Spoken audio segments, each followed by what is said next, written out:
अपने शौनकादि ऋषि कहने लगे, बोले सूत जी महाराज शास्त्र कहता है, बोले धन वृद्धा बल वृद्धा आयु वृद्धा स्थैर्च। बोले देखो चाहे धन में कोई बड़ा, शास्त्र में उसको बड़ा नहीं माना गया है।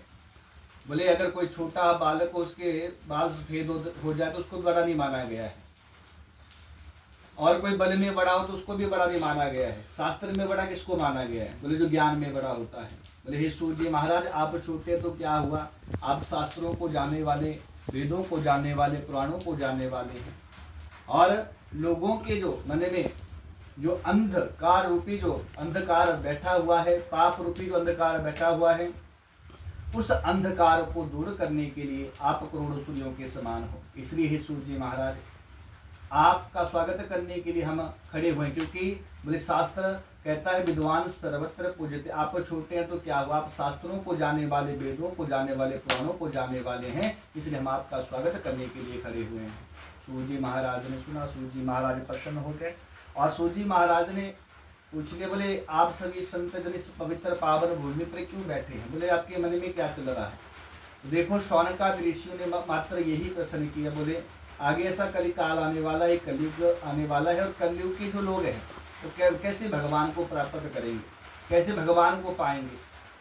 तो देखो हम सबका भी यही प्रश्न होना चाहिए, और हमारा जीवन का लक्ष्य भी ये होना चाहिए कि देखो सबने जो इस संसार को छोड़कर जाना है, तो हमारा मुख्य लक्ष्य रहे कि महाराज हमें कैसे भगवान के चरणों की प्राप्ति हो, कैसे हमें भगवान मिले। तो यही प्रश्न जो है शौनकादि ऋषियों ने कहा कि किस प्रकार हमें भगवत चरणों की प्राप्ति हो जाए, हम भगवान का गुणगान करें, भगवान का नाम लें, और संसार रूपी जो कष्ट है वो कष्ट जो है दूर हो जाए। ऐसा कोई सूत जी महाराज बोले ऐसा कोई पवित्र पावन पुण्य को देने वाला कोई व्रत है तो कृपा करके हम उस व्रत की महिमा के बारे में, उस कथा के बारे में जो है सुनना चाहते हैं।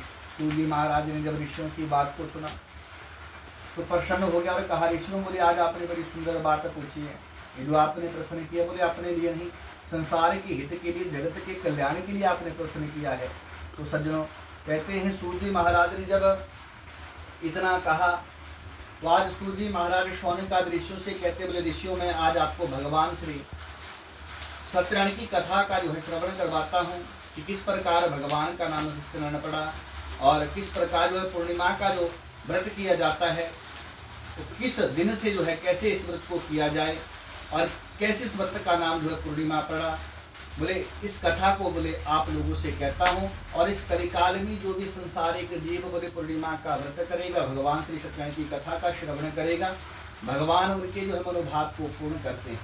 और देखो भगवान सभी के मनोभाव को पूर्ण करते हैं, लेकिन किस प्रकार? अगर आपका भाव श्रेष्ठ है, भक्ति श्रेष्ठ है, भाव अगर श्रेष्ठ होगा तो आप कोई भी यजन करें, कोई भी कार्य करें, कोई पूजा पाठ करते हैं, अगर आपका भाव श्रेष्ठ है तो आपका अवश्य ही जो है उस भाव के द्वारा जो आपको पुण्य की जो है प्राप्ति होगी, और आपका यज्ञ हो सफल हो जाता है। तो महाराज सूत जी महाराज आज शौनकादि ऋषियों को कथा सुनाने लगे। बोले ऋषियों मैं आज आपको भगवान श्री सत्यनारायण की कथा सुनाता हूँ।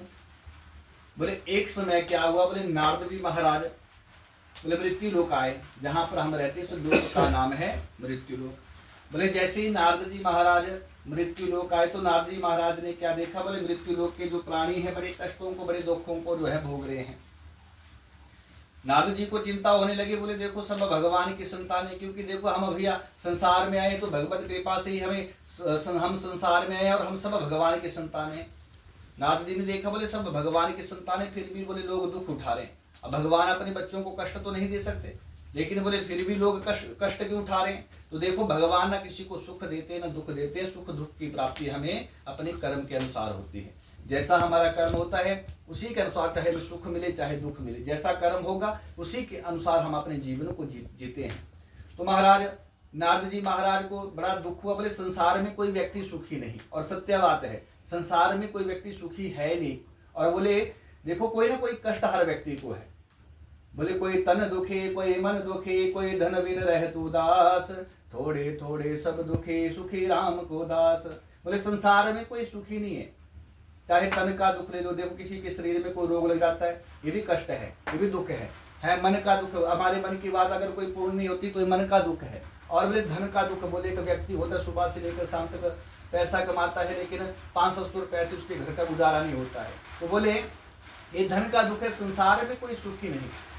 लेकिन बोले संसार में सुख कौन है? अगर हम देखो संसार में सुख समझे कि भैया धन से सुख मिल सकता है या शरीर के सुख से हमें जो है सुख मिल सकता है। देखो संसार में सुख क्या है? बोले संसार में जो सुख है वो भगवत नाम है। कबीरा सब जग निर्धना धनवंता नहीं कोई, धनवंता सोई जानिए जाको राम धन होए। बोले जिसके पास राम नाम का धन हो वही व्यक्ति संसार में सुखी होता है। इसलिए भगवान का नाम ही सबसे बड़ा धन है, क्योंकि जो धन हम यहाँ कमाते हैं तो संसार के लिए है, लेकिन असल में जो असली धन है जो हमें महाराज आगे चलकर हमारे काम आएगा वो भगवान का नाम है। आज जैसे ही सूजी महाराज शौनकादि ऋषियों से कहते हैं, ऋषियों बोले संसार में गया मैं, पृथ्वी लोक में गया तो यहाँ क्या देखा? बोले पृथ्वी लोक के प्राणी बड़े दुखी हैं। अब नारद जी को भी चिंता होने लगी। सूजी महाराज शौनकादि ऋषियों को कथा सुना रहे हैं कि नारद जी जैसे मृत्यु लोक में आए तो नारद जी के मन में भाव आ गया। बोले संसार के लोग बड़े दुखी, बड़े कष्टों को भोग रहे हैं, बोले कैसे इन्हें ये कष्टों का जो निवारण होगा। तो महाराज नारद जी के मन में ऐसा भाव आया कि चलो बोले भगवान नारायण ही बोले कष्टों को हरण करने वाले हैं, कष्टों को दूर करने वाले हैं। और आज जो है नारद जी महाराज कहाँ चल पड़े? बोले नारायण भगवान के पास चल पड़े। और जैसे महाराज वैकुंठ धाम पहुंचे तो वहां पर जाकर भगवान की बड़ी सुंदर स्तुति जो है नारद जी महाराज करते हैं। करार बिंदेन पदार बिंदम मुखार बिंदेन विनिवेशयं तं वटस्य पत्रस्य पुटे शयानं वालमुकुन्द मनसा संगामि बालमुकुन्दं शिरसा नमामि। भगवान की नारद जी पहुंच गए कहाँ? वैकुंठ धाम भगवान नारायण के पास। श्री जी महाराज शौनकादि ऋषि को कथा सुना रहे हैं। बोले जैसे ही नारद जी जो है भगवान के पास पहुंचे तो भगवान के चरणों में प्रणाम करने लगे। भगवान का हजारों कर्मों के साथ जो सेवन करते हैं, लक्ष्मी के जो पति हैं जो भी जिनका ध्यान करते हैं, बोले ऐसे भगवान श्री हरिनारायण के चरणों में मैं बारंबार प्रणाम करता हूँ। भगवान जी के चरणों में नारद जी ने प्रणाम किया तो भगवान ने पूछ लिया, बोले नारद आगे कैसे यहाँ आना हुआ? नारद जी ने कहा बोले भगवान आप सब कुछ जानते हैं, लेकिन भगवान मैं आपके पास आया कि कैसे लोग दुखों से कष्टों को